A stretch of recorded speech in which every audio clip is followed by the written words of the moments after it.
São Paulo enviou um ofício à Federação Paulista de Futebol e o Gabriel Sá nos traz os detalhes do que tinha nesse documento e quais são as possíveis medidas do São Paulo. Para isso, vocês deixam um like na livezinha, tá? Que vai ajudar muito a gente. Gabi, o que tinha nesse ofício? O que o São Paulo pretende fazer? Exato, Vitor Boni. Vamos lá, então. Informação que até a Pri, né, aqui da Arquibancada Tricolor da TNT, passou na noite de ontem com exclusividade. O São Paulo mandou um ofício aí à FPF com vários pontos, né, contendo vários pontos de queixa, de, enfim, reclamações, né, perante a forma que foi conduzida a arbitragem e também a diretoria, né, do Campeonato Paulista. E, enfim, tem 2 pontos que a gente tem que colocar como centrais aqui, né? O São Paulo também coloca, dentre outras coisas, o chute na bandeirinha dado pelo Veiga, né? Que foi algo que a FPF falou para não bicarem a bandeirinha, porque poderia dar punição e não fizeram nada com o Veiga. Tudo mais aquela coisa toda para incremento. Mas o São Paulo, nesse ofício, tem, assim, 2 pontos centrais. Primeiro, o São Paulo pede a exclusão do quadro de árbitros da FPF do Flávio Rodrigues de Souza, né? E mais a sua equipe também, mas o Flávio é centralizado por ser o árbitro de campo, também Rodrigo Guarizo Ferreira do Amaral, que esteve no VAR. Então, pedem a exclusão e eles falam nesse ofício que, já que o cara da FPF, né, ou enfim, Reinaldo Caneiro Bastos, deu essa declaração que a gente viu, e se for algo assim, recorrente na competição, eles vão jogar o Paulistão da próxima temporada com o Sub-20, né? Então, ameaçaram um boicote ao Campeonato Paulista da próxima temporada por entenderem que foram prejudicados esse ano. E aí, Vitor Boni, saindo do lado da informação, entrando no lado da opinião também. Ontem eu falei aqui no nosso debate em 3 cores, também falei via Twitter e tal, que eu achava uma passividade tremenda do São Paulo depois de um jogo como foi, da forma que foi roubado em campo, vou usar esse termo, né? Roubaram do São Paulo algo que tinha, que era o empate no momento, deram um pênalti inexistente. Eu achei muito passivo e apenas Júlio Casares e Ricardo Belmonte na zona mista, com um tom cordial, com um tom de garbo e elegância. Não, porque foi uma arbitragem pequena. Acho que isso não vai resolver nada. E cara, nem fazer nota oficial, até brinquei ontem, que se cara, nota oficial desse certo, eu não tava aqui fazendo live, né? Então, cara, não adianta ficar fazendo nota oficial, ficar fazendo nota de repúdio que não vai ter efeito prático. Aí, eu já fui, assim, positivamente surpreendido nessa manhã, então, com essa informação da Pri, né? Que a gente apurou mais detalhes essa manhã. Porque aí sim é um ponto importante por parte do São Paulo. Aí sim você mostra mais força, entre aspas, de comprar uma briga. A gente falou ontem, né, que o Júlio às vezes dá uma impressão que ele tem medo de se expor e de criar intriga com os amigos dele da FPF, da CBF e de outros clubes. Acho que ontem, aí sim, é um braço de ferro que a gente esperava ver o São Paulo assim, tomando como ação, tomando como medida. Eu acho que de fato ele não vai ser excluído do quadro. Eu acho muito difícil particularmente, e acho também que na próxima temporada o São Paulo não vai jogar com o Sub-20, porque a gente sabe que é muito mais uma coisa desse momento, pega ano que vem, vira uma outra página, né? E pô, acho que a cobrança vai ser parecida também do que foi essa temporada em fase de grupos, mas essa forma do São Paulo ir a público, ir pra guerra, entre aspas, né, com esses argumentos, aí já é algo que já me convence mais. Porque aí, Boni, entra naquilo que a gente falou, né? Quando assaltam o São Paulo, quando erram, né, várias e várias vezes contra o São Paulo, a gente tava ficando quieto. E isso é algo que você perde força de bastidor, né? Então, pô, cara, vai ter um jogo na segunda-feira, por exemplo, 7h30 da noite. A gente tem que escolher um dos 4 grandes para jogar. Quem joga? É sempre o São Paulo. Por quê? Porque colocam e ninguém fala nada. Então é fácil você ir fazendo isso de forma repetida, né? Então é sempre o São Paulo. É sempre o São Paulo prejudicado. É sempre o São Paulo que pô, não fala nada, que se omite. Então você enviar um ofício exigindo medidas e também ameaçando boicote à forma do campeonato, o São Paulo é um clube importante para o andamento do Paulistão.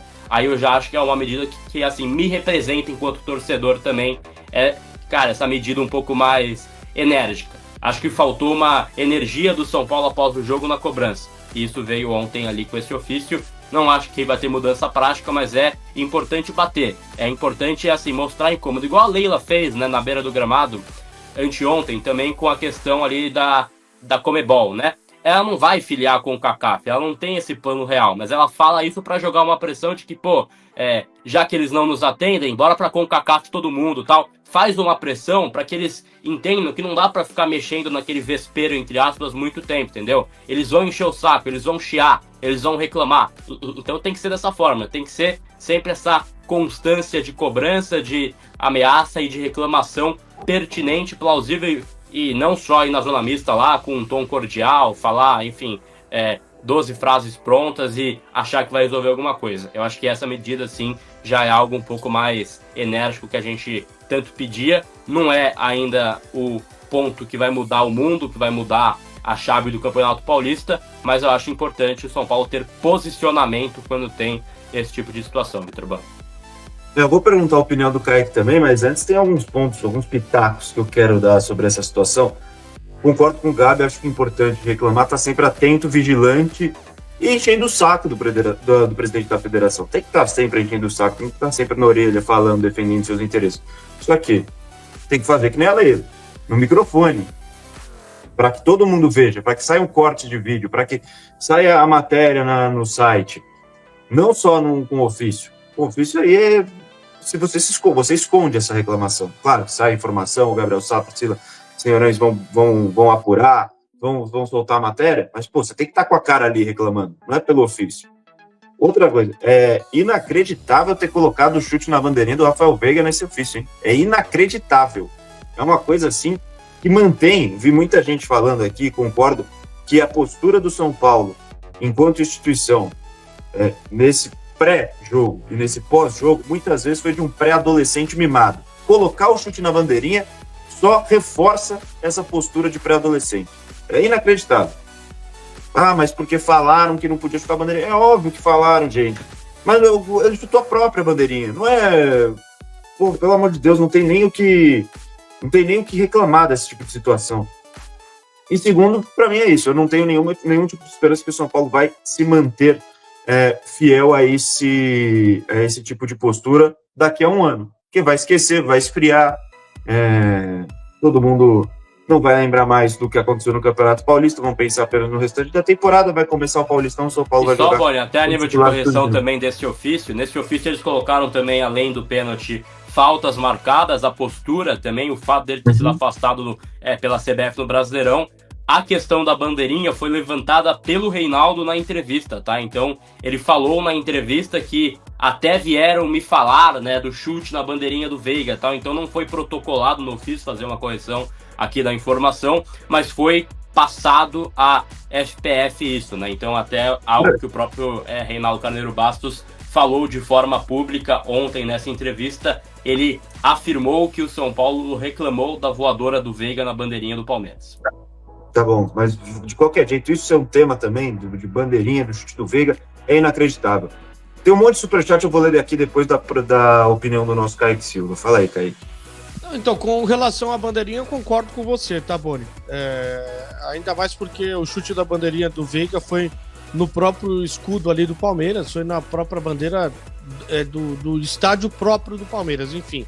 Se fosse no Morumbi, aí mudava totalmente a figura dessa situação. Agora, com relação a efeitos práticos desse ofício ou medidas efetivas... Muito bem, olha, quem não caiu e não acabou ainda foi o jogo Palmeiras e São Paulo no fim de semana, a semifinal que levou o Palmeiras para final do campeonato, com a questão do pênalti no Vitor Roque e tudo mais. E ontem teve reunião na Federação Paulista de Futebol e aí o Reinaldo Carneiro de Bastos, presidente da federação, conseguiu piorar um pouco mais a situação com uma entrevista completamente desastrada que provocou, por fim, uma manifestação um pouco mais forte do São Paulo Futebol Clube. O São Paulo enviou um ofício para a Federação Paulista exigindo uma resposta formal. De acordo com o André Hernan aqui no UOL, o documento pede que a arbitragem assuma o erro no pênalti marcado a favor do Palmeiras e cobra punições dos árbitros. O São Paulo quer que o Flávio de Souza seja sacado da Federação Paulista de Futebol da lista dos árbitros. E também o São Paulo alega que foi prejudicado no campo esportivo, financeiro e tudo mais. E, por fim, considera utilizar o time sub-20 no Campeonato Paulista de 2026. Um cheiro de bravata, não sei se na hora H vai ser assim. A gente tem as palavras do Reinaldo Carneiro de Bastos ontem na federação. Foi a entrevista que deu uma piorada na situação, como se ela já não fosse tão ruim o suficiente. Vamos ouvir o que disse o presidente da FPF. Mas é um lance que, se não acontece o lance, se o Rafael não toca a bola ali daquele jeito, se não acontecesse, a gente teria tido uma arbitragem normal o jogo inteiro. Mas futebol é isso. Futebol é isso, a gente tem que viver com isso e tem que trabalhar em cima desses imprevisíveis, esses casos imprevisíveis, para que a gente possa decidir melhor e volta a frisar, que a gente passe desapercebido. Mas é um... Muito bem, tá aí então, essa foi um trecho da entrevista do Reinaldo Carneiro de Bastos, um trecho que pegou bastante para o São Paulo, foi esse em que ele fala, se o Rafael dá uma bicuda na bola, nada disso teria acontecido, como se a culpa de tudo que aconteceu tenha sido do Rafael e não de uma arbitragem tenebrosa. E como se ele fosse um comentarista esportivo, pois né? Ele é presidente da Federação Paulista, ele não tem que dar opinião nenhuma se o jogador errou, o que o jogador deveria fazer, dar um bico, driblar, pegar com a mão. Ele não tem que dar palpite nenhum. Exatamente. Ele tem que se preocupar com a federação e punir a arbitragem, sim. Vai fazer reciclagem, vai apitar a Série B, Série C, Série D, vai sofrer um pouquinho, sabe? Porque o que o árbitro fez foi influenciar totalmente no resultado de uma partida que estava equilibrada. Uma semifinal de Palmeiras e São Paulo, gente. Aquele pênalti não existe nem no churrasco de sábado. Os caras iam parar. E alguém ia parar no sábado? Aquilo. Aliás, e tem outra coisa, né? Ele fala, futebol é isso, não, futebol é isso ou uma pinóia? Por que o futebol tem que ser isso? Por que o futebol tem que conviver com esses apitadores e árbitros de vídeo que os caras não têm noção do que é um jogo de futebol? Essa é a questão. Os caras não entendem a diferença de uma entrada maldosa, uma entrada limpa, uma disputa de bola corpo a corpo, um ombro com ombro, ombro nas costas. Eles confundem tudo. E não pode também deixar de fora o senhor Guarizo, que é o do vídeo, que para mim é mais grave do que o de campo, porque ele tem a possibilidade de ver e rever várias vezes o lance e ele não o faz. Na verdade, ele chancela a decisão. E no áudio fica bem claro, muito claro. Ele fala, isso aí, o pênalti está claro, vamos ver se tem impedimento. Como claro? Como é que ele consegue? Aí puseram aquela imagem de baixo num ângulo invertido, numa tentativa de parecer que foi alguma coisa, pior ainda, que ali você percebe o atacante colocando o pé no chão, dando um pequeno saltinho, né, em cima do zagueiro, para no caso o Vitor Roque e o Arboleda, para tentar ludibriar a arbitragem. Claramente é isso, né? Na Espanha, o Vitor Roque já está sendo chamado de piscineiro, né? Já virou matéria lá, os caras tirando sarro. Olha só, a tradução, olha o que nós vendemos para o futebol, devolvemos ao futebol, um piscineiro. É isso, foi isso, ele foi um piscineiro. Ele mergulhou, e o árbitro marcou, e o outro foi lá e chancelou. E isso aí, como gestão de crise, é um desastre, né? As palavras do presidente da federação. Desastroso, era melhor ele não falar nada do que falar essas bobagens que ele falou. Agora, eu duvido que São Paulo vai colocar time de garoto ano que vem, nada. Isso aí é só da boca para fora, satisfação para a torcida. Até o ano que vem, o pessoal já esqueceu, já jogou Libertadores, Copa do Brasil, Campeonato Brasileiro. O Zubeldia talvez já tenha sido demitido, né? Porque já querem mandar ele embora desde o final do ano passado. E aí tudo muda e a banda vai continuar tocando. O São Paulo vai ser subserviente, provavelmente, à federação, como ele já é há muito tempo. Mas ontem não dava para ficar calado. Teve que fazer alguma coisa, que domingo as reclamações do Casares foram protocolares, né? Ele tinha que estar cuspindo a abelha africana amanhecer na federação, terça-feira, no caso, ontem, né? E pedindo uma reunião urgente com ele para saber o que você vai fazer. Olha o que aconteceu. Não foi um erro normal. Não tentem transformar essa falha numa falha normal. Falhas acontecem, lances polêmicos acontecem, isso foi um absurdo. Uma coisa de repercussão internacional de tão bizarro que foi. E são dois envolvidos. Fora a tropa que está ali na cabine do VAR, tem uma tropa ali dentro. 17 pessoas. Exatamente. E não teve um para falar, meu amigo, não faz isso. Avisa para ele olhar o vídeo. Cara, custava ele falar, olha, é um lance, eu acho até que foi pênalti, mas dá uma olhadinha no vídeo. Dá uma olhadinha lá, como é que é? O Flávio, né? O Flávio, vai lá dar uma olhadinha. Né? Não custa, né? Mas não, ele já chancelou. O áudio é devastador. Ele já, na primeira, pênalti é claro. Como é que pode um cara que ganha dinheiro, é remunerado para apitar futebol e o outro ficar olhando um vídeo, achar que aquele é um pênalti? Gente, não, eu queria entender como é possível isso. Esse é um total desconhecimento do que é o jogo. Como diz o Tostão, é o Zé Regrinha. Ele decora as regras, mas ele não entende a mecânica do jogo, a dinâmica do jogo. Não entende. Então, para um cara desse, tudo é falta, tudo é pênalti. É bizarro e muito irritante. Eu até falei isso com o Tirone ontem.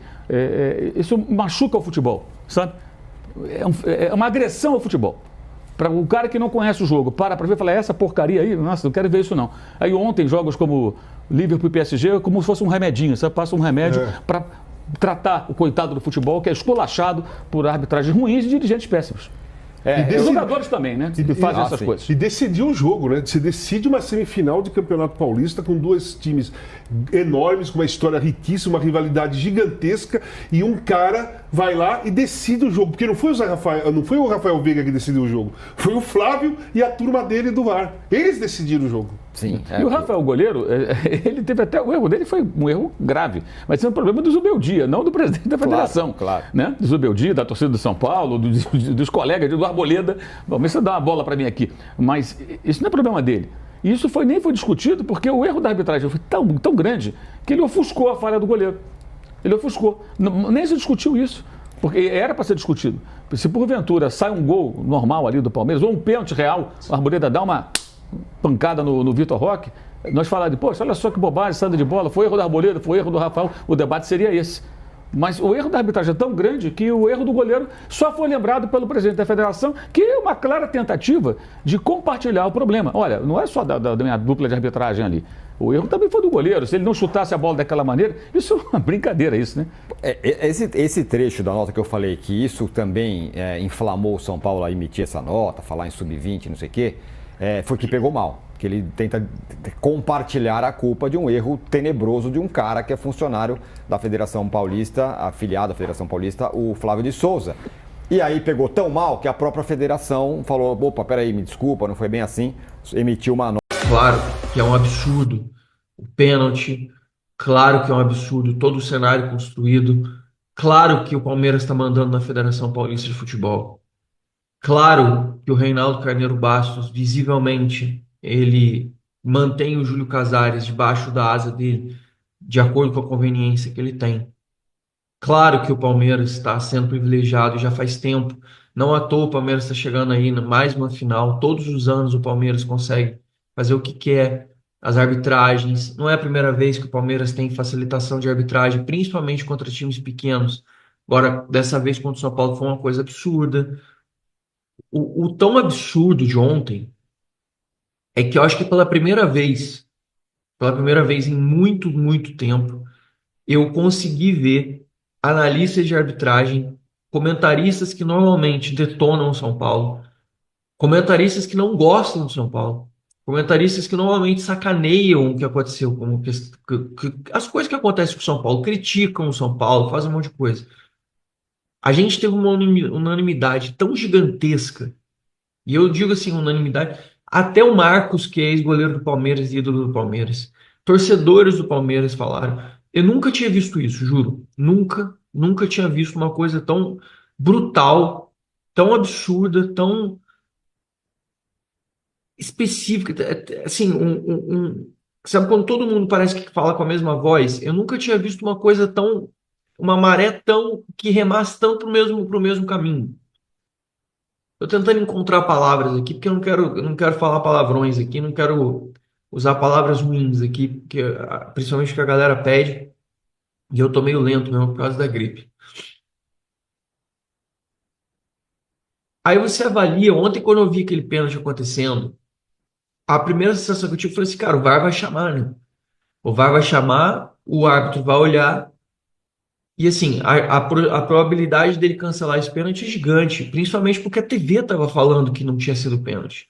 E aí, rapidamente passando, você passa da Record, você passa pela Casa TV, aí você vai passando para as outras, pela TNT, e você percebe. E começou a ser, nas rádios, começou a ser repetido. Só que o Flávio Rodrigues de Souza, ele foi tão decidido, ele queria tanto dar esse pênalti, ele queria tanto que o pênalti fosse marcado, o cara estava a 33 metros de distância, mais ou menos, pela escala do campo. Ele queria marcar o pênalti. Ele estava afim de marcar o pênalti. E o VAR não chamar nem para ele olhar o lance, o timing que eles botaram, a velocidade do que o lance que eles estavam fazendo, a Federação Paulista demorou quase 1 hora para disponibilizar o lance durante as transmissões, e quando eles disponibilizaram o lance, Eles disponibilizaram um lance numa câmera diferente da que todo mundo tinha visto e numa velocidade diferente da que as pessoas tinham visto. E ainda assim, o Arboleda, ele se posiciona com o corpo, a perna dele está a 1,5 m de distância do Vitor Roque, e o Vitor Roque deliberadamente se joga, deixa a perna, e aí a perna dele bate no zagueiro. Se todos os jogadores de futebol começarem a se lançar na bola e deixarem a perna e a perna bater no outro jogador e isso for um pênalti, o futebol está acabado. Você não vai ter mais jogo, você só vai ter penalidade. O que aconteceu ontem foi tão absurdo, o movimento de corpo do Vitor Roque se jogando e deixando a perna para que a perna batesse no jogador de São Paulo. A continuidade do lance, mas ele deu o pênalti na mesma hora, ele nem esperou a continuidade do lance, ele não esperou nada, ele queria dar o pênalti. Eu falei aqui ao longo da semana que achava que a gente tinha 3 opções: o Candansan, que é palmeirense assumido, a gente tem o Klaus, que é palmeirense assumido, e a gente tinha o Flávio Rodrigues de Souza. Só que o Flávio Rodrigues de Souza, ele, apesar de não ser a pior opção que a gente tinha disponível, a gente já vinha falando sobre as péssimas opções disponíveis que a gente tem na Federação Paulista de Futebol. Edna, Daiane, Luiz Flávio de Oliveira, Candansan, Klaus, Flávio Rodrigues de Souza. O nível de arbitragem da Federação Paulista é uma coisa estarrecedora, é uma coisa completamente absurda. É assim, é de dar vergonha, porque você vê aqui em Portugal, eu vi as pessoas comentando sobre o lance, e os comentários são de vergonha completa. Fala assim, um pênalti absurdo, um pênalti que não existiu. E o pior, as pessoas falando que o VAR, ele nem chamou. Não dá para falar assim, o VAR interpretou, o VAR achou, o VAR concordou com a decisão de campo, que são aquelas palhaçadas que as pessoas normalmente falam, né? Não teve nada disso. As pessoas estão continuando achando completamente absurdo. É um negócio completamente ridículo. É um negócio assim, a gente fala vergonhoso porque a gente está indignado, mas é um negócio do ponto de é um negócio que deixa você assim com vergonha. A gente fica com vergonha de ter visto um lance daquele e no primeiro momento a gente se revolta. Aí o São Paulo, o jogo mudou. O São Paulo teve que se abrir. O São Paulo teve que ir para jogo. O Palmeiras que estava vindo em cima, o São Paulo estava montado para pegar o Palmeiras no contra-ataque. O São Paulo estava com outra formatação, aí o Palmeiras vem com outro ambiente, com gol no final do primeiro tempo. O São Paulo sai de campo revoltado, com os jogadores de cabeça quente, nervosos, tendo que ir para cima do Palmeiras para buscar o resultado. E aí sim, a gente precisa dar uma parênteses na fala do que a gente está dizendo aqui sobre a arbitragem, sobre o São Paulo ser cachorrinho da Federação Paulista, sobre a Federação Paulista tá cagando na cabeça do São Paulo e o São Paulo tá aceitando isso passivamente. A esposa do Alan Franco postou, né, uma foto dele no pós-clássico, né, depois do jogo, polêmica e tudo mais, ele com uma tipóia no braço. Temos até a foto aí para vocês. Ele com uma tipóia, com um curativo ali e tal, e muita gente começou a especular, será que teve uma fratura? Será que, né, vai perder muito tempo? Será que vai ser desfalque no início aí nesse tempo de preparação do São Paulo até o início do Brasileirão, né, dia 29, que o São Paulo começa, né, 29 e 30, naquele fim de semana de estreia do Brasileirão, São Paulo que joga no Morumbi contra o Sport. Fui atrás de algumas fontes, falei com gente da preparação física, falei com gente do departamento médico do São Paulo e de fato o Alan Franco foi fazer ali um exame, foi ser examinado com mais critério, com mais cuidado, porque de fato ele teve um trauma, né, ali no jogo contra o Palmeiras, ele teve um trauma, então ele foi avaliado, né, pelo São Paulo, mas não foi constatada a fratura. A boa notícia é que ele não teve a fratura constatada. Então, assim, foi um trauma, foi uma pancada, até por isso ele estava com uma tipóia, né? E aí você trata, você tem o descanso, você tem ali toda a medicação que toma para para dor ali, porque estava bastante dolorido na hora, então por isso ele está descansando com uma tipóia, mas logo vai voltar a fazer a fisioterapia, o tratamento, tudo de maneira progressiva para ele voltar a treinar normalmente. Então assim, não é cirurgia, não é fratura, nada mais grave, nem lesão, é apenas um trauma, onde depois naturalmente aquela pancada que você sente dor e depois ele vai melhorando e você é liberado para poder treinar normalmente. Então não é desfalque, não vai ser desfalque o Alan Franco nesse primeiro momento aí de Campeonato Brasileiro, porque mesmo assim ainda tem as 2 datas de final de estadual e você tem ainda a data FIFA, né, a paralisação, né, do futebol para a data FIFA. Então o São Paulo tem um tempo ali de preparação, um tempo de treinamento até você estrear no Campeonato Brasileiro. Então o São Paulo tem esse período, então não preocupa, não é uma fratura, que aí você tem um tempo de recuperação muito maior, então não é esse problema. Claro que a esposa do Alan Franco, eles postaram essa foto acabou criando uma preocupação no torcedor de São Paulo, e o torcedor de São Paulo agora pode ficar tranquilo, né, que não tem nenhuma fratura, não preocupa nesse sentido.